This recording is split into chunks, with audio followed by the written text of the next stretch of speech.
term ya mama yako. Ukiangalia yule mwenye anasema 2 term, ukimwangalia kuanzia kwa mguu, kiatu imeraruka, long imeraruka, mpaka kichwa amekosa hata nywele, amekosa hata shilingi 10 ya kwenda kunyoa nywele. Nyinyi ni kama nyinyi ni wenda simu, acha tu nirudie. Nyinyi ni wenda simu. Hawajielewi.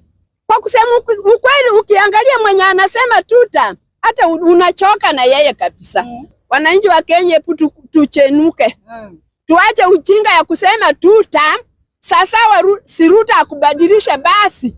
Ruto akubadilisha kutoka kwa mguu mpaka kwa kichwa. Ndio ukiimba 2 term uko msafi. Ingia Nyanza. Kwa wajinga huko.